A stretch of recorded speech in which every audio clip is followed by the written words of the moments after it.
Beliau kan gabung ke Pak Jokowi ya, jadi jubirnya Pak Jokowi. Oh iya benar. Ya kan. Akhirnya di sana gue pamit Pak. Wah, pamit. Pak, saya mohon maaf saya nggak bisa terus bantu untuk di Pak Jokowi karena saya nggak pilih beliau, saya nggak suka gitu. Saya akan pilih Pak Prabowo.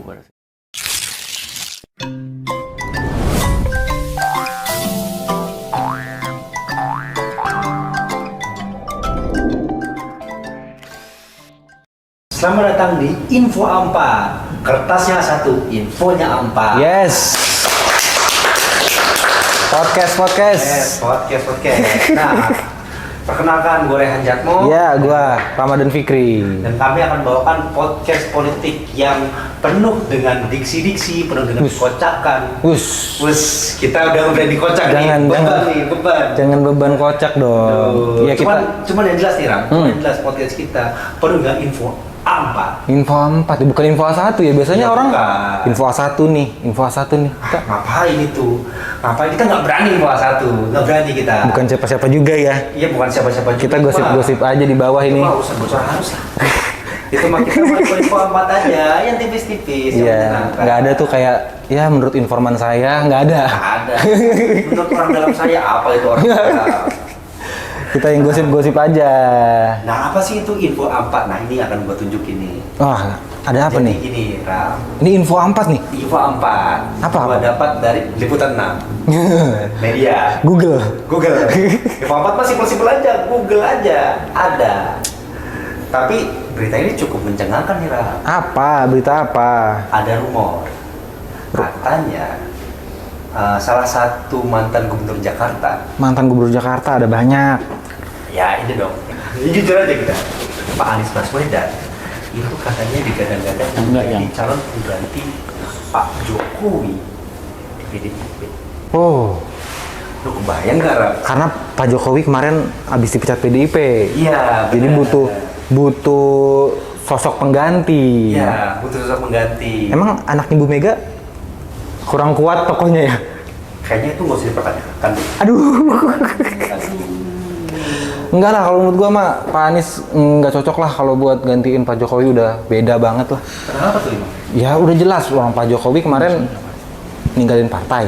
Iya. Kalau Pak Anies, partai ninggalin dia. Iya. Tapi memang Pak Anies juga baru aja meninggal partai sih. Iya. Pak Anies tuh kemarin nggak jadi nyanggup di DKI Jakarta. Betul. Gara-gara nggak dicalonin sama PKS. Iya. PKS milih untuk nyalonin kadernya sendiri. Pak Suswono, Ridwan Kamil Suswono. Iya. Ya emang si PKS itu senjata. Apa? Partai Kamil Suswono. Nggak ada Anies-Anisnya ya? Nggak ada Aniesnya. Iya, nggak cocok emang. Anies di situ. Nggak cocok ya, berarti emang udahlah Pak Anies ke PDIP lah berarti. Ya, cuman gua jadi mikir nih. Apa? Kasihan anak-anak abah yang kemarin udah promosiin Pak Anies, dipromosiin buat nggak PDIP gitu. Wah, Kasihan gua. harus bergabung Gimana sekarang. rasanya ngelihat Pak Anies jadi jatuh ke tangan musuh lah. Waduh, ya Apalagi jubir-jubir Pak Anies kemarin kan udah jarang-jarang PDIP, jarang pemerintah. Sekarang gimana nih? Kalau mereka harus menjelaskan sendiri, kan nggak mungkin dong tiba-tiba jubirnya, wah saya kemarin keselepet Caimin. iya nggak mungkin. Ya udahlah.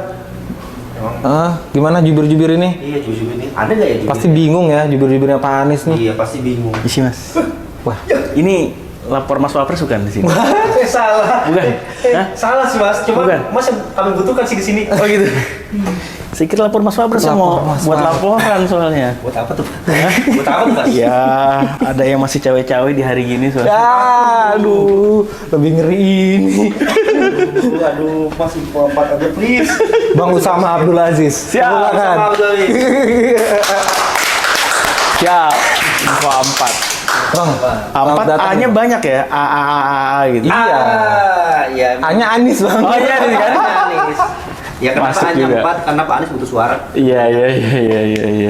Ini kita selamat datang nih Bang Seth. Siap, di thank you Bang. Podcast Info 4 nih Bang. Bang Kita Rama, thank you. episode perdana spesial nih. Luar biasa, ini satu kehormatan loh buat saya loh. Iya, kita episode perdana sama yang menang-menang aja ya. Menang kan Bang kemarin Bang?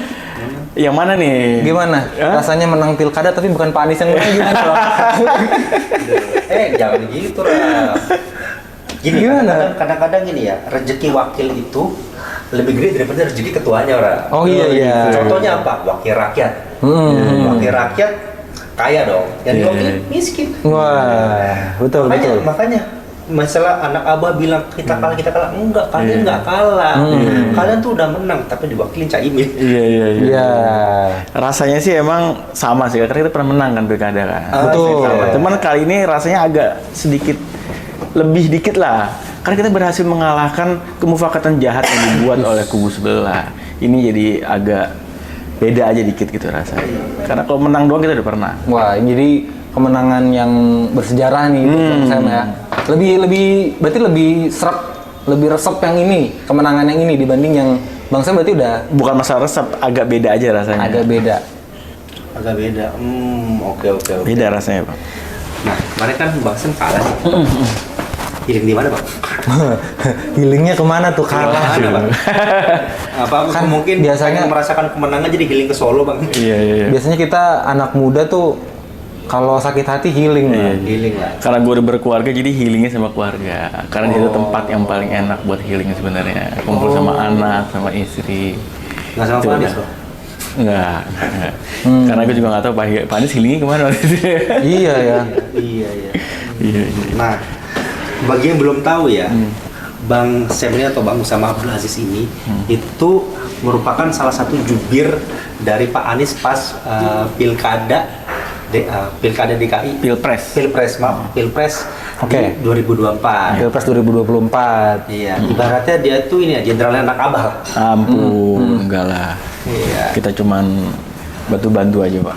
Nah, ini saya sempat riset-riset juga, Bang. Jadi Abang kan ini jubir politik ya. Tapi ternyata Bang Usama Abdul Aziz ini lulusan Trisakti, jurusan Iya. teknik ya, Bang? Iya, Kalau iya. bisa itu Teknik apa? industri. Teknik industri Trisakti. Iya. Teknik Iya. politik. Iya. Nyambungnya di mana ya, Bang? Ini teknik berpolitik ya. Iya. Kan politik itu bukan teknik kan? Iya. Oh, ada ya teknik berpolitik. Ada. Pantes jadi begini ya. Iya, tapi makanya saya heran tuh teknik Iya, iya. industri sama politik. Iya. Ya walaupun politik sekarang udah industri sih. Iya. Iya. Tapi gimana Bang? Kayak kepikiran apakah dari dulu pas emang udah di dunia teknik itu udah kepikiran apakah saya akan menjadi politisi? Atau Iya, iya, gimana? iya. Gimana sih Bang?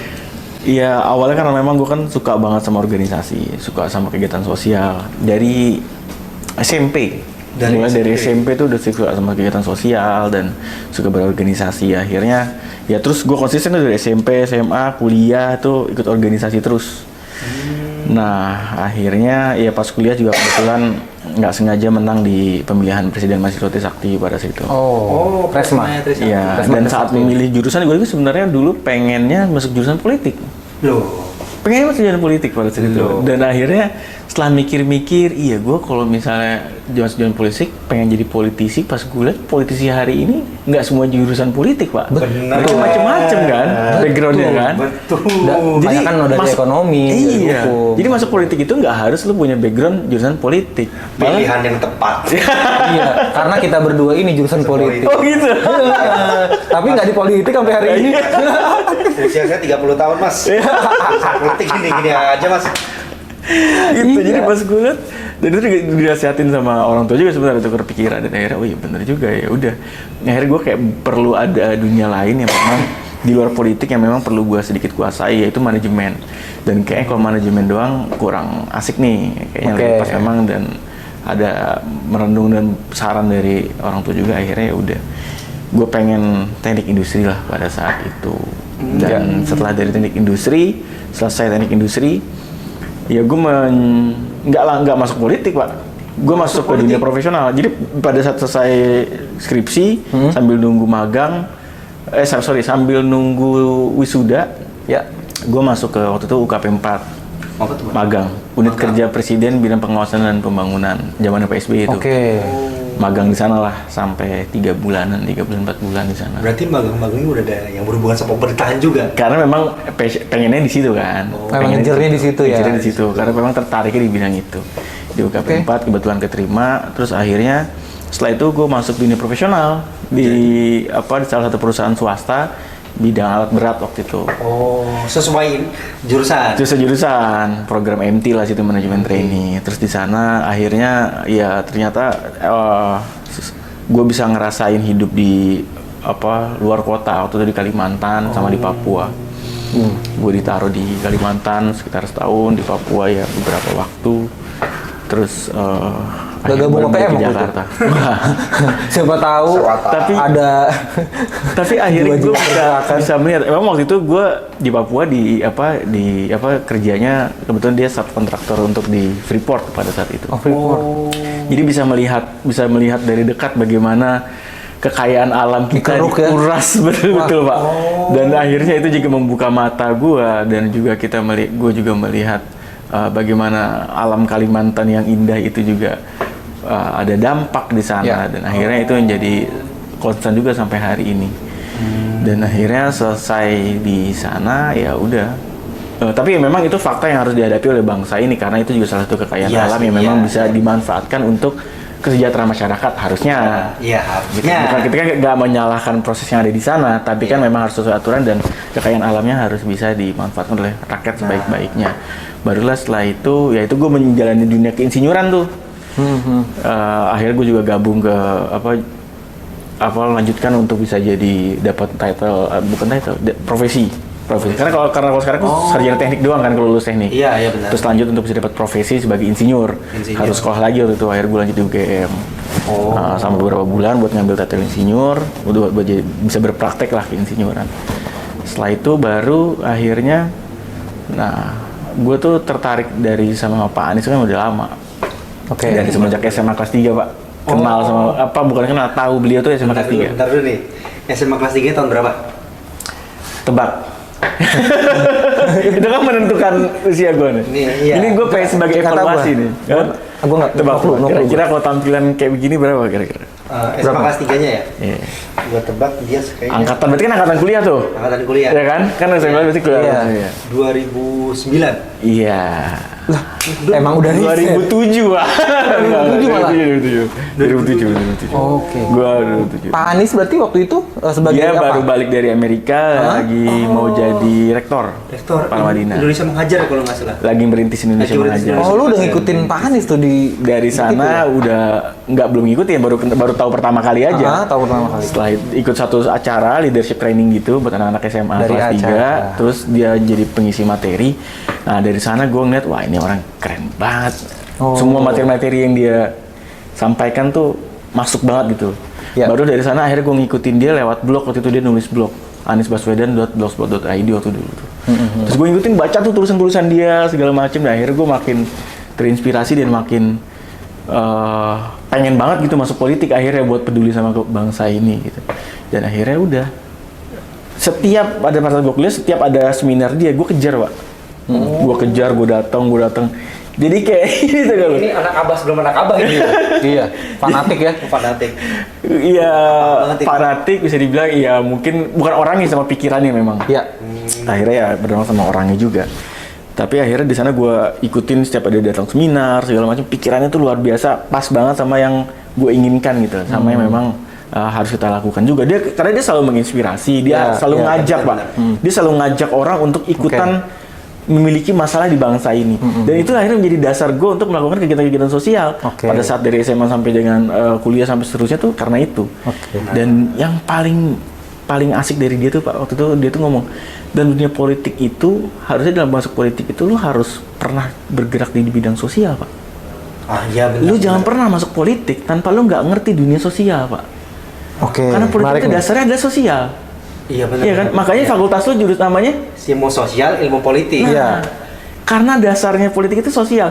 Jadi kalau lu masuk politik lu nggak ngerti kehidupan masyarakat, lu nggak ngerti kehidupan bersosial, nggak ngerti saling bantu-membantu, ya lu akan menjadi kayak semacam anak raja yang tahu-tahu nggak pernah tahu tentang apa itu kebangsaan, apa itu orang susah, terus tahu jadi wapres misalnya. Ya lu akan jadi kayak gitu. Jadi ketua partai itu. Jadi ketua partai itu kan kayak gitu. Tapi lu harus mengerti dulu dasarnya politik itu apa ya? Dasarnya politik itu akarnya itu ya sosial, Bos.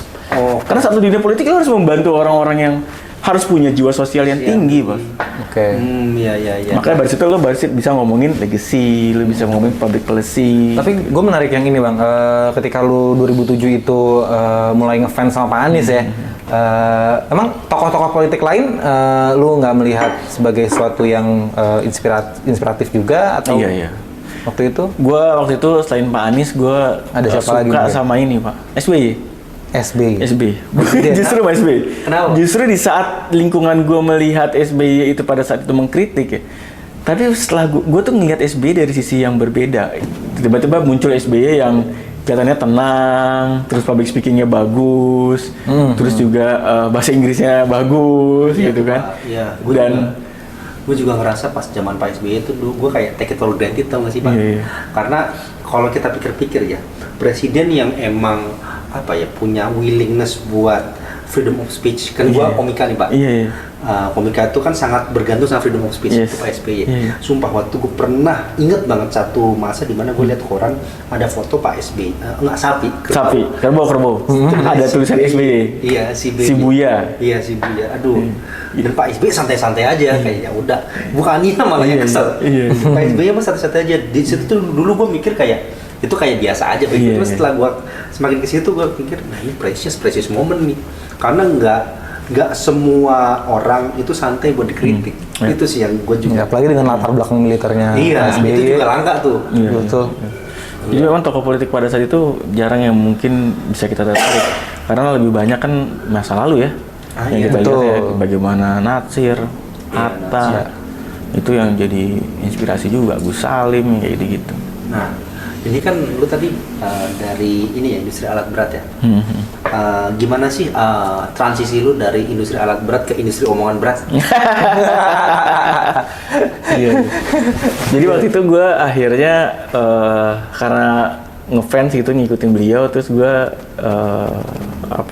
ikutlah, gue merhatiin dia dan dia waktu itu bikin gerakan turun tangan Pak, tahun 2013. Oke.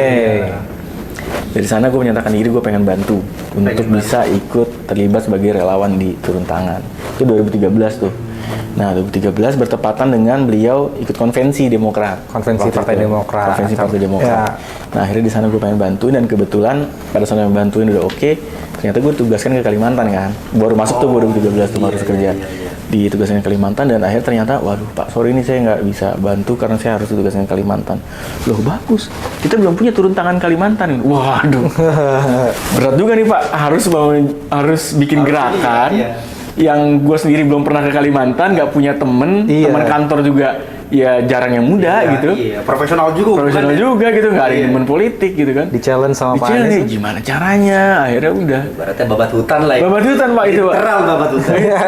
Gue waktu itu di Samarinda sama Balikpapan gitu tugasnya dan akhirnya ya udah itu challenge dan akhirnya gue coba jalankan dan alhamdulillah terbentuklah turun tangan Samarinda dan turun tangan Balikpapan pada saat itu. Dan kebetulan konvensi kan itu muter seluruh Indonesia kan. Iya. Kebetulan dia pas itu waktu ada momennya dia datang ke Samarinda Balikpapan. Akhirnya adalah kampanyenya beliau konvensi di Samarinda.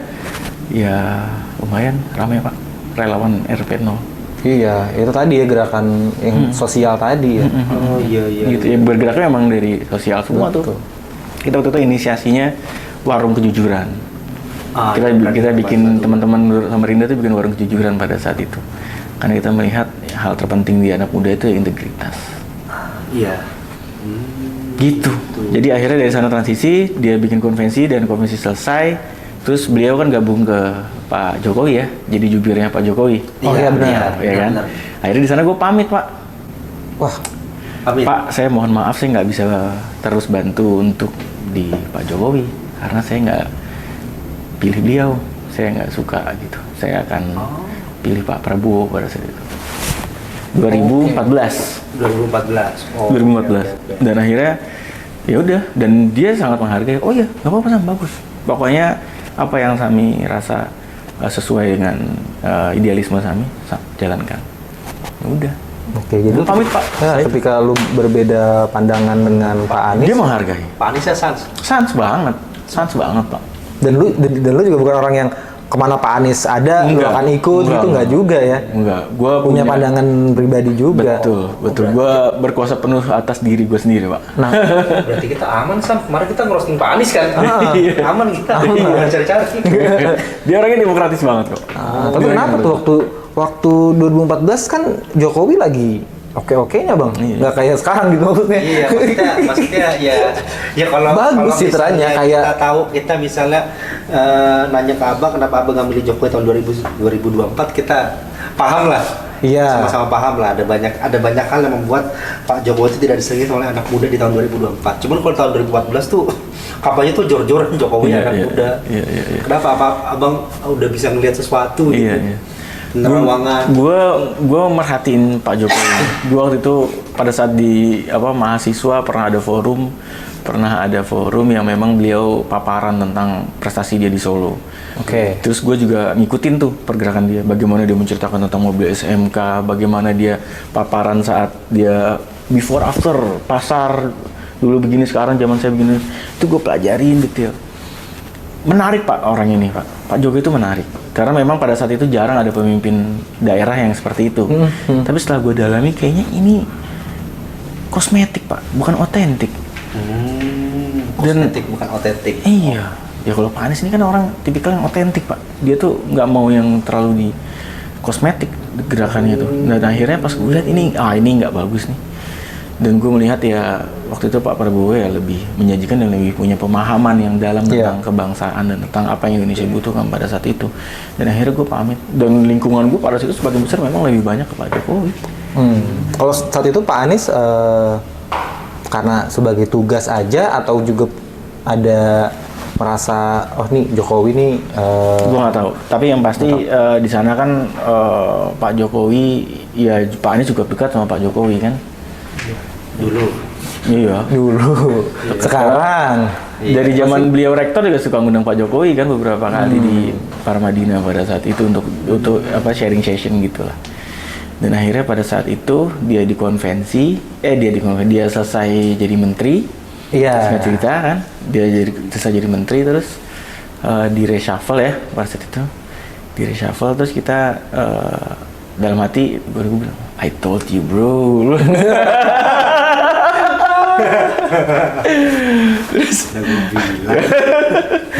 Terus akhirnya selesai. Terus kita kumpul di rumahnya teman-teman turun tangan yang lain gitu kan. Ini momen setelah di reshuffle. Setelah di reshuffle kan.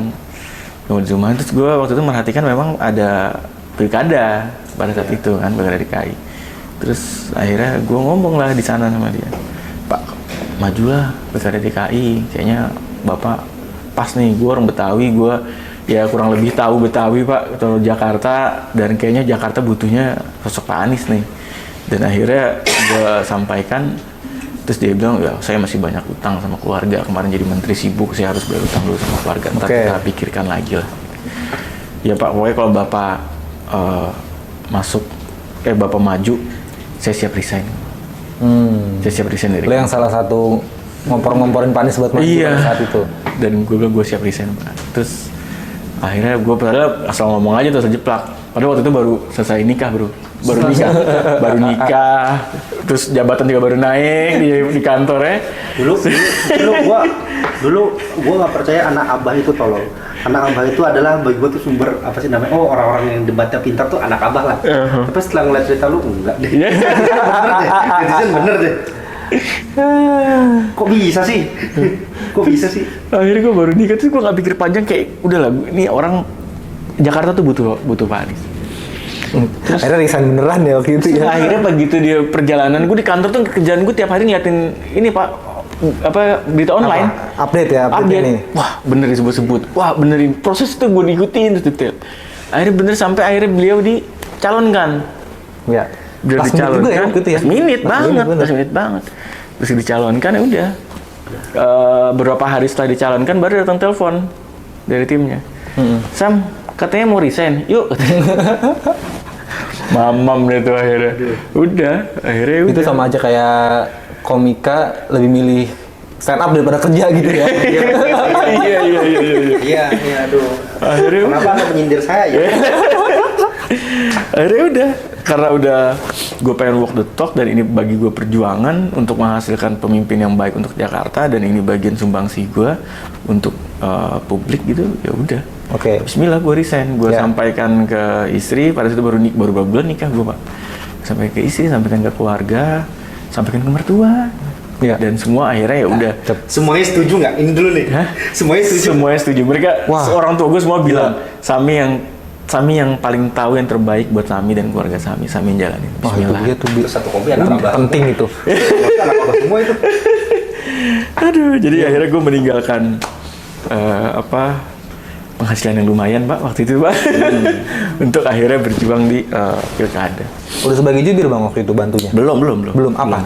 Waktu itu gue pertama-tama tuh bagiannya gue apa? ngurusin soal gerakan konten media sosial Oke. terkait dengan online. Baru setelah itu setelah mulai agak jalan terus pindah ke offline buat ngurusin relawan, anak-anak muda, gerakan-gerakan kreatif gitu-gitu. Sampai akhirnya menang Pak Anies. Sampai akhirnya menang. Untung menang. Karena kalau dilihat Pak, lo kalau misalnya mau baca, nggak ada harapan buat menang kan? Iya sih. Lawan lo incumbent, ya Pak Ahok, didukung sama Pak Jokowi. Iya. Segala macam ada di beliau. Ya. Lawannya satu lagi anak mantan presiden, Mas AHY. Ya, Segala macam juga AHY, beliau punya, infrastruktur juga ya masih ada lah. Terus dilawan sama Anies Baswedan, Bang Sandi. Ya Bang Sandi oke lah punya uang, tapi kok dibandingin sama Iya. Ahok sama AHY, ya nggak bisa sebanding lah. Nggak bisa sebanding. Jadi nggak ada harapan buat menang sebenarnya kan. Kalau lo buka peta gitu nggak ada harapan Iya. menang Pak. Tapi kenapa lu masih berani bang? Gini, gue tuh melihat gini, balik lagi referensi gue tuh beliau. Dulu itu Bung Karno, Bung Hatta itu harus memerdekakan Indonesia yang nggak ada harapan untuk bangsa ini bisa merdeka Pak.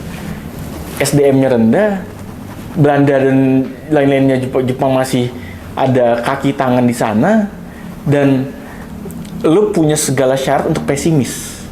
Bung Karno itu punya segala syarat untuk pesimis Pak, Iya. untuk bangsa ini nggak merdeka Pak. Ya. Tapi apa yang dia pilih?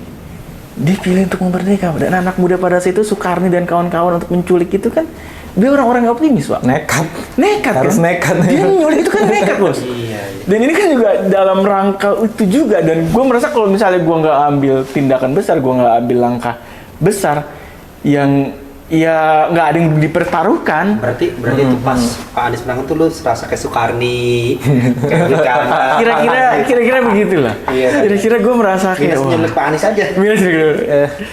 Ya itulah ya, emang harus dipertaruhkan bahwa ya kemerdekaan Jakarta bisa gue bilang, karena saat itu Jakarta sedang dibayang-bayangi oleh penggusuran yang luar biasa Ya. di masa itu, ya ini harus dilawan menurut gue.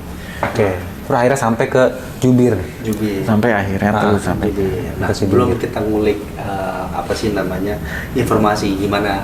ini by the way ini belum pernah gue ceritakan di mana-mana loh. Iya, iya. Serius. Ini first time Mbak. Waduh. Wah, sebuah kehormatan. Mantan nih. Karena biasa sebagai jubir gue ceritainnya tentang Pak Anies bukan diri gue Pak. Iya. Iya. Kalau Pak Anies kan udah banyak ceritain, tapi itu nanti lah. Dan tapi cerita soal jubir itu nanti dulu deh. Iya, iya. Ini sekarang transisi dari pegawai korporat ke pekerja politik. Nah, ini jujur bang, gua ini kan lulusan ilmu politik bang. Jadi, teman-teman gua pada banyak yang kerja di partai, kerja di NGO, kerja di ya perusahaan-perusahaan politik lah. Ya. Yang gua lihat ya di industri itu tuh terlalu kecil bang. Gak banyak yang bisa bekerja di situ karena emang lowongan terlalu kecil dan emang kebanyakan pengabdian. Gajinya kecil. Gua nggak tahu di turun tangan gimana. Gua nggak tahu di Pak Anies gimana. Tapi yang pengen gua tanyain, transisinya berat nggak buat lo? Iya, berat Pak. Berat. Gimana? Berat transisi dari korporat ke politik. Iya. Iya, karena yang harus dihadapi Nah, ini adalah info A1 nih bagi yang masih pengen kerja di politik nih. Masuk jurusan ilmu politik nih. Ini info A1-nya nih. Ada juga info satu di podcast ini. jadi ya pada situ memang kan pertaruhannya besar, dan gue membayangkan juga pada saat itu gue tuh ya emang udah kemakan omongannya Pak Anies banyak banget tuh, karena dia selalu bercerita soal bagaimana perjuangan masa lalu kan, dan itu akhirnya relate banget sama gue Pak. Dari apa yang terjadi pada itu tuh gue berusaha mengejawantahkan dalam kehidupan gue gitu. perjuangan dan memang waktu itu ya kan lu tahu kan Bung Hatta itu punya peluang besar untuk kerja di Belanda Pak. Iya nggak sih? Iya. Dia punya syarat penuh Pak untuk bisa hidup nggak peduli dan bodoh amat untuk bodoh amat lah gue di Belanda gue udah enak di sini. Iya. Tapi Apalagi dia dulu orang-orang yang berpendidikan dulu kan punya opsi buat jadi pegawai Belanda ya. ya itulah itu. Tapi yang dipilih apa? Dia malah pilih perang di sini. Dia pilih berjuang di sini bareng Bung Karno. Nah itulah yang akhirnya membuat gue juga merasa wah ini harus dipertaruhkan. Dan akhirnya gue pengen ya transisi itu cukup berat karena memang ya kan di bidang politik ini nggak sebesar yang di corporate gitu kan. Iya, masuk ke politik. Aduh, kecil Pak gajinya Pak. Kalau misalnya emang nggak diguyur sama apa sih namanya bohir lah kalau kita bisa bilang. Value kita dulu nih apa nih. Nah, lu kan tadi udah bilang lu berkeluarga dulu kan. Terus cukup gak sih kira-kira gaji bukan ya penghasilan lu di politik ke keluarga? Ya gue waktu itu hidup berdua doang dengan istri. Oh. Ya orang mau gaji berapapun kayaknya cukup aja ya sebenarnya. Iya nggak sih? Ya cukup-cukupin. Cukupin berapapun penghasilan ini biasanya orang sih sering cukup-cupin aja sesuai. Asal tahu diri aja lah gitu kan. Oh iya. Nah tadi kan udah selesai ceritain soal gaji nih Mas. Iya. Mas juga kan jubir kan waktu itu dan katanya sampai sekarang ya jubirnya. Sampai sekarang masih aktif ya berarti Bang? Masih ya. Sebagai jubir Anies Baswedan. Sebagai jubir Anies Baswedan. Kemarin soalnya sempat jubir Pramdul tuh gue baca. Kok bisa sih? Kok ada? Kayaknya saya familiar sama muka ini. Enggak dia bukan pendukung Pramdul. Pernah familiar deh. Nah, Jadi memang adanya pertemuan di Pendopo pas Prambanan sana. Per hari itu juga lah saya akhirnya. Iya. Jadi kayak semacam ini Pak, penugasan. penugasan. Nah, ini tapi nggak kayak 2014 nih yang agak berbeda jadinya harus cabut gitu. Enggak. Kali ini karena memang setuju. Kayaknya setuju. Bahwa dari 3 calon ya beliau yang memang lebih pas dan memang lebih banyak ingin mengakomodir visi misinya Mas Anies di masa pilkada yang lalu dan memang kita harus mengalahkan kemufakatan jahat yang terjadi di paslon sebelah gitu. Ya. Oke. Nah soal pemufakatan jahat juga nih. Nah sebagai jubir Pak Anies nih, Pak Anies kan kayak kita bisa bilang lah kayak salah satu the most hated person lah sama pemerintah nih. Pernah nggak sih Mas dapat intimidasi atau apa ya kayak ribut sama tim saya sebelah atau seserem apa sih jadi jubir Pak Anies? Yang pasti DM kita rame ya. Iya. Ancaman, ngata-ngatain. Terus juga ya kalau misalnya kita ada di YouTube tuh komen-komennya suka ada aja tuh ngatain anak haram lah, ngatain apa. Wah, sakit lah pokoknya. Iya. Cuman ya itu kan harus ditelan kan. Iya. Ya udahlah. Ya kalau yang ngerasain lah jadi Mas Anies juga kan sering diserang-serang. Tapi kalau Mas Anies sering dibilang sering diserang-serang, jawabannya asik kan dia kan. Gimana tuh? Gimana? Serang-serang, Gimana tuh? dicaci maki segala macem. Terus dia bilang gini, apa Anies Baswedan ini? Rasulullah aja sering diserang masa itu kan. Apalagi Anies Baswedan yang bukan siapa-siapa. emang pinter banget dari jawaban orang itu. Iya. emang kalau kata manis itu ada kata Anies ya. Iya, emang manis banget. Iya benar juga, Rasulullah sabar pada itu kan diserang sama orang-orang yang nggak mau sejalan sama beliau gitu. Iya. Tapi nanti kita habis ngomong kayak gini diserang anak abah nih. Santai. Militan juga itu satu. Iya. Tapi ngomongin jubir Bang, gue menarik tuh menjubirkan seorang Anies Baswedan tuh loh. Iya. Yang apa ya, skill bicaranya kan udah Di atas rata-rata udah lah. top nih Pak Anies. Top notch. Berarti kalau yang gue tahu kalau ya jubir fungsinya untuk juga mengkomunikasikan, tapi gimana mengkomunikasikan orang yang komunikasinya udah bagus? Iya. Berarti yang jadi jubir di atas Pak Anies dong, apa gimana? Direvisi kan? Berarti di atas Pak Anies dong Kamu skillnya. salah nih jawabnya nih. Harusnya nggak kayak gini nih. Pernah nggak sih? Iya, atau kayak gitu. Enggak sih, dia nggak pernah. Sampai hari ini belum pernah merevisi. Tapi memang salah kemampuan nggak ada yang bisa kita semua di sini nggak ada yang bisa nyaingin di tim ini nggak ada yang bisa nyaingin beliau lah ya memang nggak Iya. bisa lah karena memang ya beliau udah dibentuk lebih matang soal itu. Oke. Dia sudah dari kecil memupuk dirinya supaya akhirnya bisa jadi sampai hari ini. Jauh lah sama gua yang apalagi sama gua gitu ya, sama yang dua jubir lainnya juga enggak, ya mungkin dia lebih matang. Dilatih langsung bang itu bang sama Pak Anies apa gimana? Enggak sih. Enggak ya? Oh iya, tapi abangnya juga udah ikut Presma juga kan? Iya. Udah berarti public speakingnya Udah ada basic. asal lah, dan udah punya basic dari ini. Nah, mungkin ada 2 pertanyaan terakhir nih bang. Yang pertama nih, ada nggak sih bang pesan dari abang buat orang-orang yang pengen terjun ke dunia kampanye politik kayak abang nih? Waduh. Iya. Ya, yang pasti diniatkan ini soal perjuangan. Kalau orang masuk politik itu niat awalnya sih yang harus benar sih. Jangan masuk politik itu karena pengen jadi pejabat, pengen dapat posisi, Cari uang. pengen nyari Ya. uang, pengen main proyek dan lain-lain. Itu langkah-langkah yang kayak gitu dibuang jauh-jauh deh, kayak gitu tuh. Karena memang politik itu ya ini perjuangan. Jangan dilihatnya ujungnya buat jadi sesuatu gitu. Enggak. Kalau tujuannya ke situ, akhirnya apapun akan jadi jalan gitu tuh. Menghalalkan segala cara gitu loh Pak. Tapi jadi kita iya. perjuangan. Kalau kita punya visi, akhirnya kita akan selaras antara langkah dengan ucapan Pak. Maka tadi pada saat lo sampaikan juga dulu kita nyerang-nyerang PDI, ya Allah gue bilang tadi pas gue dengar, Anies nggak pernah nyerang PDI Pak. Lo bisa cek sendiri deh. Iya, Kapan iya. Anies pernah nyerang PDI? Pernah mengkritik, pernah soal penjualan saham bir. Bahwa pada saat itu ketua DPRD DKI yang memang berasal dari PDI nggak setuju dengan penjualan. Tapi selebihnya Mas Anies itu nggak pernah. Itu juga karena memang dia mengungkapkan fakta bahwa saya mau jual sesuai dengan janji tapi terhalang oleh tidak adanya pemufakatan antara gubernur dengan ketua DPRD pada saat itu.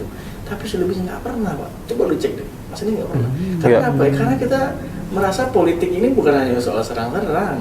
Semua ini kawan kok. Semuanya teman kita beda pendapat aja gitu. Jadi memang tujuannya itu yang harus dikuatkan gitu. Value-nya ini harus dipegang. Karena kalau kita punya tujuan yang udah clear, value-nya kita pegang betul, langkah kita akan sama Pak. Saling kan yang Mas Anies lakukan sekarang ini. Jadi dia juga kan orang banyak kan yang akhirnya karena memang pengen tujuannya jadi pejabat apa ya, jadi kutu loncat gitu loh. Tapi kan beliau ini kan nggak memposisikan diri pengen jadi pejabat, enggak. Nyalonin jadi gubernur karena diminta.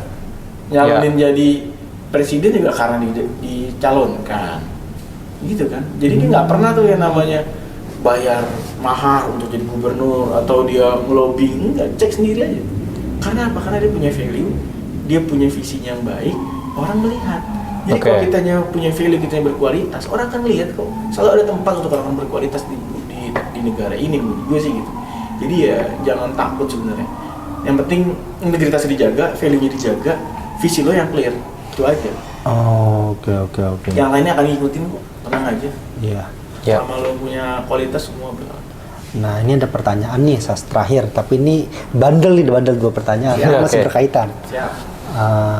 Apa sih yang nanti akan jadi langkah ke depan buat lu sama buat Pak Anies mungkin? Sama karena ini ya info A4 nih, lu bisa spill nggak sih info A4 yang mungkin ini nih. Orang-orang tuh, ya ini nggak kayak info A1 yang bahaya banget ya, tapi orang-orang tuh sering mungkin overlook lah, terlalu overlook dah. Info-info yang orang-orang tuh nggak banyak sadar tapi ada. Iya, biar valid juga Biar nama valid podcast juga kita. nih. Iya nih, biar valid juga. Terakhir nih, info A4 dari Bang Sam. Iya. Ya, Mas Anies kan pernah menyampaikan dia antara dia mau bikin ormas atau partai. Iya, oke ada Pak. Tapi memang Ya. hari-hari ini lebih clearnya soal ke ormas. Dia ingin membuat sebuah gerakan ormas yang memang nantinya siapapun boleh ikut gabung. Dan ormas ini punya value dan punya tujuan yang clear. Takutnya banyak kan akhirnya. Ormas nih ya berarti ya. Iya, ya nggak apa-apa juga. Partai. Nggak apa juga. Nasdem juga berawal dari ormas. Iya. Iya. Gelora juga berawal dari ormas. Ormas, iya. Gelora Namanya Garbi dulu. Garbi ya, Bapak tahu banget. Aduh, saya pernah mau disuruh masuk Garbi. Cuma ngapain? Kenapa nggak mau? Karena di Indonesia, partai yang bagus itu partai-partai yang udah masuk parliamentary threshold. Oh. Iya dong, udah Berarti terjadi. menurut PSI nggak bagus. Saya tidak ngomong. Kan nggak masuk PT. Oh iya. Ya itu pengecualian lah. Ya. Di backing soalnya. Aduh. Ini kita A4 loh, bukan A1 loh. Ampat. Buat Bang Semnya sendiri ada rencana masuk partai juga atau ya tadi ikut Pak Anies dengan ormasnya terakhir kita Bang? akan bantu Mas Anies di ormas. Masalah partai rasanya belum, we. Bukan yang enggak ya, tapi belum. Tapi memang mungkin bisa jadi satu saat nanti akan mungkin gue join ke partai atau misalnya coba. Goal lu apa sih Bang? Apa? Goal lu apa? Capres? Kalau kata Pak Gita Wirjawan, endgame Goal, lah. goalnya seorang Usama Abdul Aziz. Asli gue gak punya tujuan apa-apa. Hidup ini gue ngalir jalan gitu aja. Yang pasti gue tuh cuma ngerasa gue pengen guanya bermanfaat, anak-anak gue bisa sukses, bahagia, gue juga bahagia, istri gue bahagia, udah. Sama gue tuh ya gini sih, karena tadi gue bilang bahwa aktivitas sosial tuh penting. Aktivitas sosial sejak dini tuh penting, Pak. Dari kecil, dari ya mungkin usia SMP atau SD mungkin udah bisa ikut aktivitas sosial, dan gue tuh pengen lihat orang tuh banyak bahagia aja sih. Ngebahagiain orang lain tuh enak loh. Iya sih. Enak loh. Gue ngerasain pada saat ya gue kan selama ini mungkin bekerja di luar, terus begitu kita masuk ke Pemprov DKI pada saat itu kita punya bisa memberikan usulan dan lain-lain, dan akhirnya bisa membuat senyum di orang lain, bisa membuat perubahan kehidupan orang lain. Oke. Itu kebahagiaan yang nggak bisa lo dapetin walaupun lo dapet uang miliaran rupiah atau apapun itu, Pak.